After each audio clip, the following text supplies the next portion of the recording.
When you don't recognize that your partner processes things differently and communicates at different times than you, it's very easy to misinterpret what's going on. You can misinterpret their silence for not caring, not having any opinions, wanting to get away from you, or if they're on the other side of things, you can misinterpret them for being careless, offensive, rude, disrespectful, when really it's just a lack of awareness of the differences that lie between the two of them. Welcome to the Marriage and Motherhood Podcast. I'm your host, Michelle Perda. As a marriage coach who's married with 3 kids, I know how much parenthood could change a marriage. If flirting, laughing, and having fun together feels like a thing of the past, then I'm here to teach you that marriage doesn't have to feel so hard with your parents, and your marriage can thrive even when you're in the season of raising kids. Whether you're in a good place in your marriage and you just want to continue growing together, or you're wondering if you even like your spouse anymore, this podcast has something for you. Join me here each week as we dive into what it takes to help your marriage grow, and maybe even do a 180. You'll learn ways to handle conflict better, bring that spark back into your relationship, as well as learn how to improve other areas of your life from my lovely guest experts. Are you ready for the next stage of your life in marriage? Let's dive in. Hello. Welcome back to another episode of the Marriage and Motherhood Podcast. Today I'm going to be sharing a realization I had a few years ago that completely changed how my husband and I communicate for the better. Okay? This isn't just about saying the right thing. This isn't about having the right approach. Okay? This is about how we each work as individuals, because we have different styles of communication, right? It's based on how we are as individuals. It's also could have to do with how we were raised and what we observed our caretakers doing when it came to communicating. It's a mix of nature and nurture, okay? So in previous episodes, I've talked about different communication styles, like whether you're a passive communicator, a passive-aggressive communicator, an aggressive communicator, or an assertive communicator. Today, we're going to be going a different direction with this, and this has to do with when we talk, okay?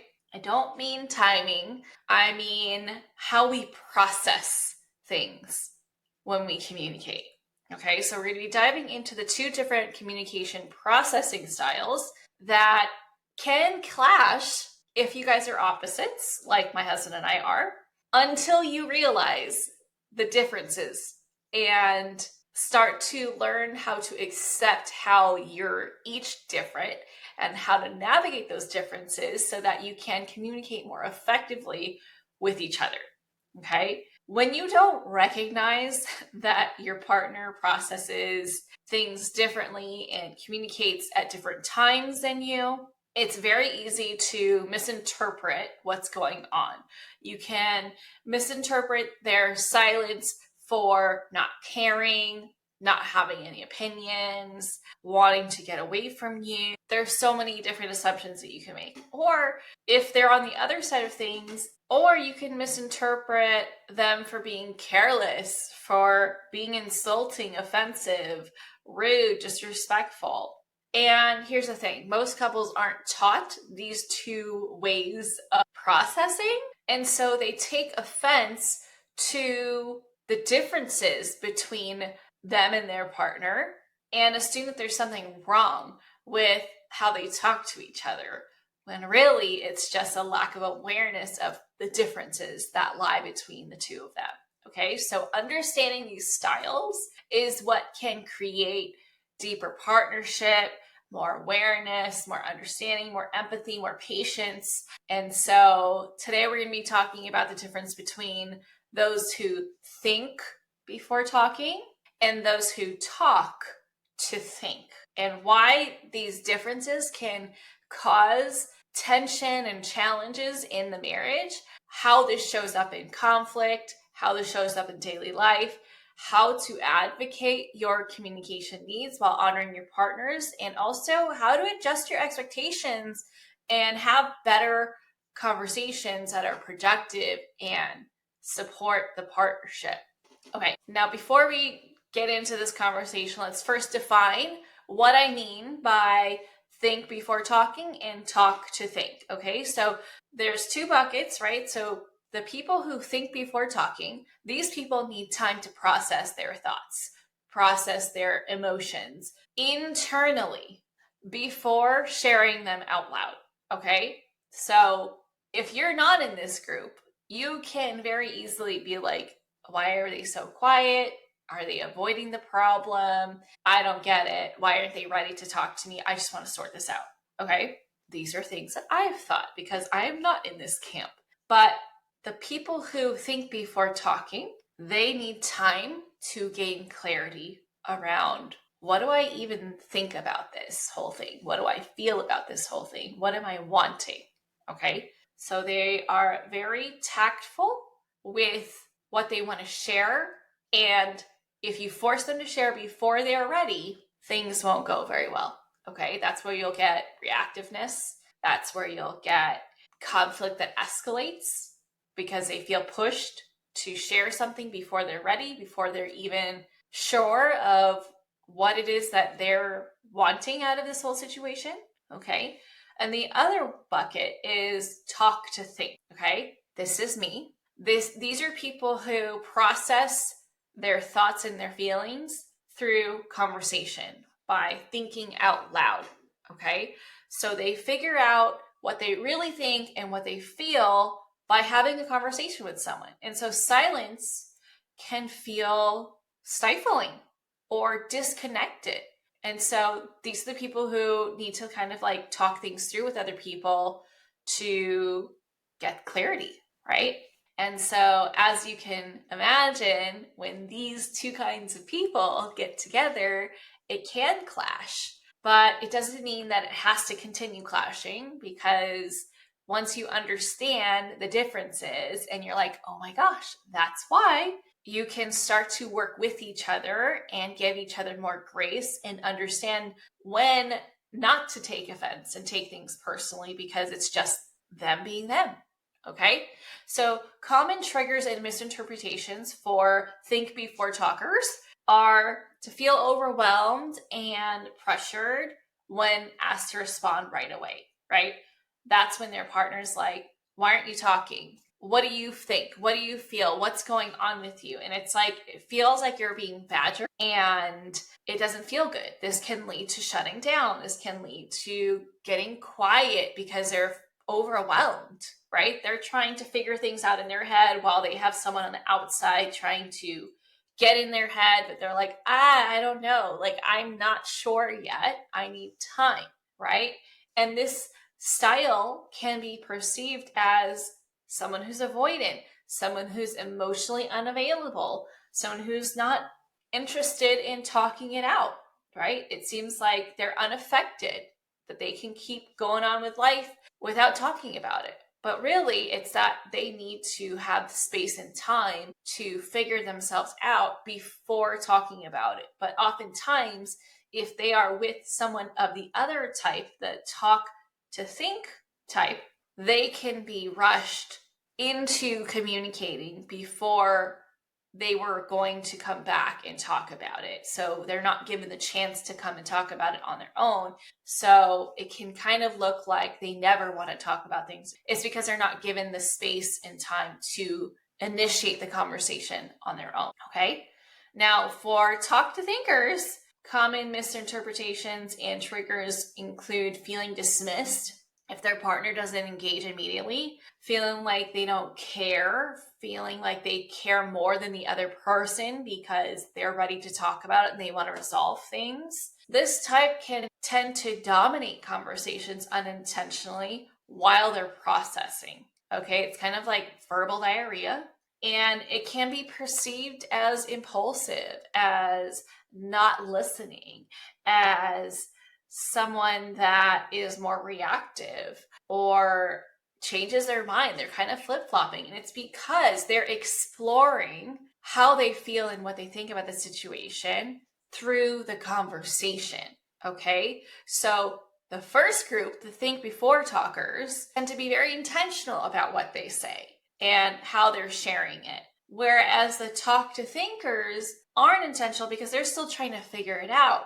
So as you can imagine, when the talk to thinkers are talking and they're not actually sure of what they think and what they feel, and they're just talking things through, that their words can be taken as fact when really it's not something that is 100%, which can cause a lot of challenges for the people who think before talking, right? You're like, well, you just said this, and now it sounds like you're contradicting yourself or you're being a hypocrite.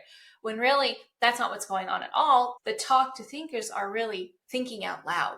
They are processing while in conversation. So these people need to be given the space to do that rather than feel like, oh, I'm going to take everything you say as fact. This is how you think, this is how you feel, this is what's going on with you. But really, it's just an exploration, right? So here are some scenarios. A wife needs to talk things through to feel connected, while her husband needs space to gather his thoughts, leading to the wife feeling abandoned and then the husband feeling pressured.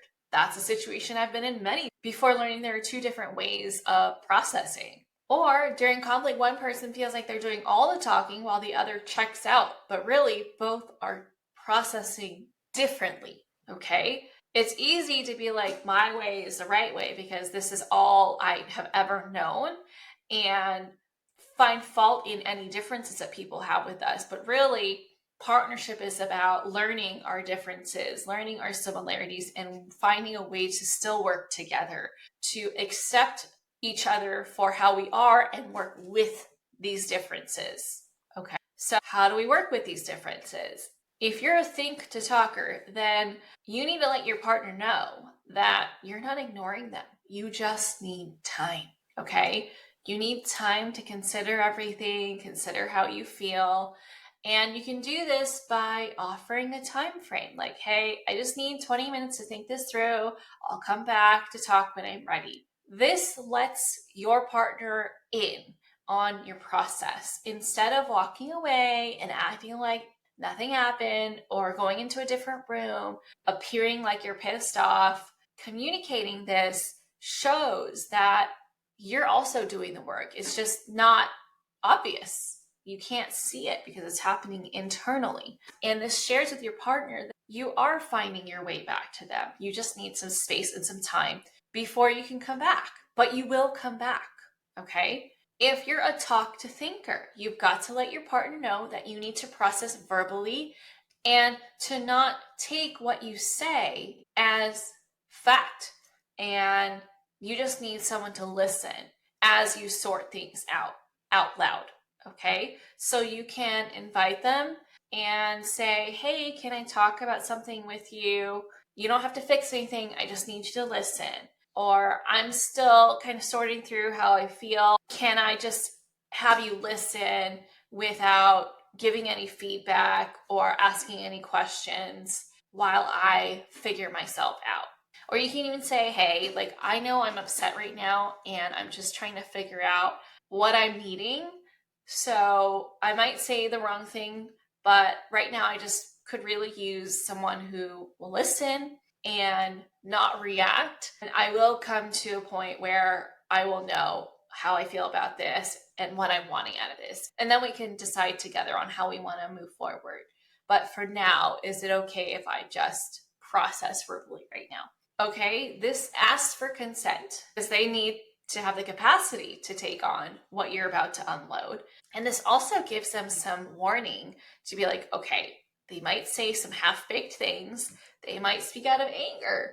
They might make some assumptions or whatever, but they're doing what I do in my head that I don't share to prevent reactions, but they're going to say it out loud. So I'm just going to need to take myself out of the situation and just be a friend right now. Pretend I'm not their partner and just listen and not take offense to what they're about to say.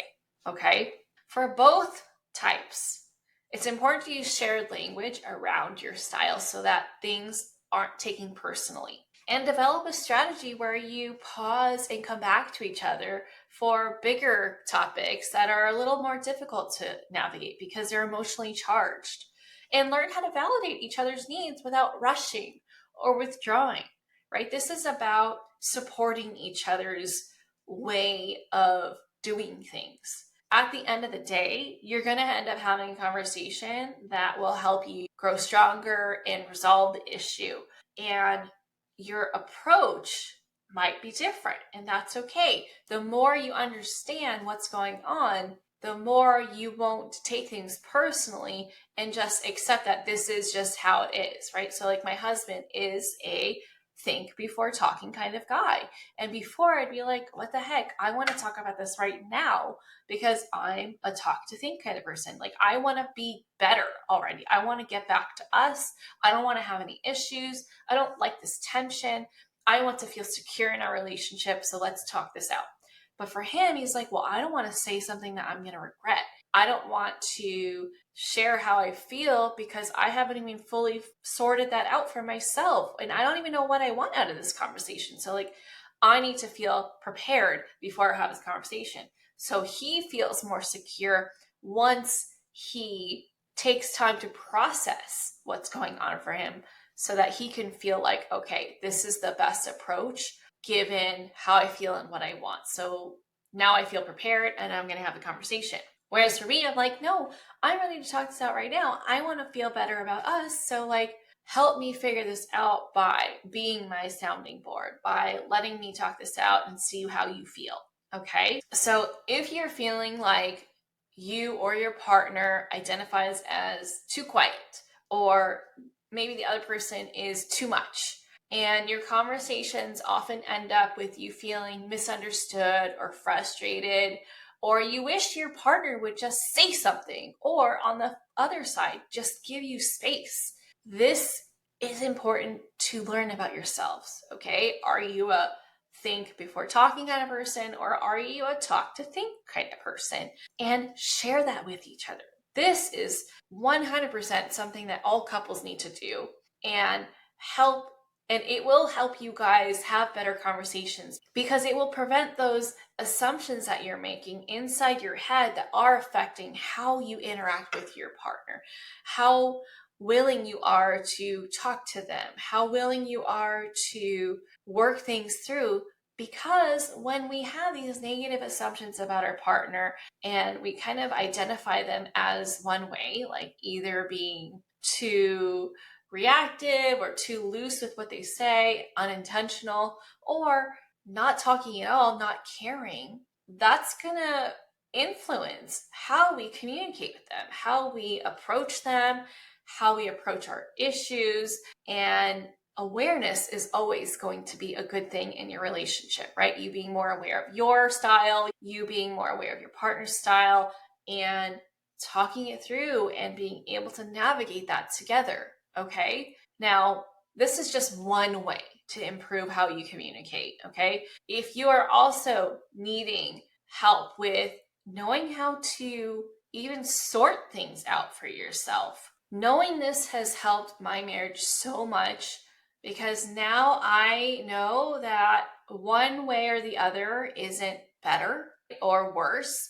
It's just that now that I know I'm a think to talker, I know to preface some things with my husband so he doesn't take what I say as truth and run with it and then let that help him gain clarity, but rather he can just let me talk it through. And then at the very end, I'll know exactly what it is that I'm feeling and thinking. And then at the end, he can have something to respond to. But I've also learned that there's value in pausing to take time to think for myself, and that I know that he's pausing and taking time to come back to me and talk about things because he wants to set up the most successful conversation for us. And so I've now leaned into taking time for myself to pause and think before talking. Now, I may not do it as much as him, but I do spend more time contemplating, okay, what is it that I feel? What is it that I'm thinking? What am I wanting? And so if you are wanting that kind of guide, if you are more of a talk to thinker, I have a conflict to connection guide that can help you with that. It has prompts to help you gain the clarity and also the confidence to approach the conversation with more intention and have more productive conversations that are less reactionary. Okay. So go grab that. The link is in my show notes. And of course, if you're wanting more support with helping you and your partner learn to communicate in a healthier way, learn how to fight more fairly, learn how to fight the right way so that every conflict grows your relationship closer, then reach out. Okay, reach out to me on Instagram or book a clarity call. I'd love to connect with you and share with you how marriage coaching can support you in your marriage so that you know how to enjoy your marriage, build your marriage while you are raising your kids and not feel like this is just how marriage works. Once you have kids, marriage gets put on the back burner and we come back to each other in the future. Well, if we know anything, the health of your marriage is not a constant. You need to nurture it over time. And if you do leave it alone for too long, it may not be there, or it could be really difficult to salvage because too much time has passed and you don't even remember how to hang out with each other. Okay? So take the time, figure out which style you are, figure out and talk to your partner and figure out what they are and have a conversation about how you can each support each other to have the best possible conversations going forward. Okay. And if you know someone that could benefit from listening to this episode, please share this with them. Better yet, tag me on Instagram so I can give you a shout out. And if you love this show, I would so appreciate it if you leave a rating and review on Apple Podcasts or Spotify. That's how you can help this show grow and help women just like you get the support that they need to help their marriage grow and flourish as they're raising kids. And I'll catch you back here on the next episode. Bye. That's it for this episode. I hope you enjoyed it as much as I enjoyed making it. If you did, please send me a message over on Instagram at Michelle Perta Coaching to let me know what you loved most about it. Hearing from my listeners is my absolute favorite. And if you've been loving this podcast, please leave a rating and review. This will help people like you find the show and get the help they need. Catch you here on the next episode. Bye.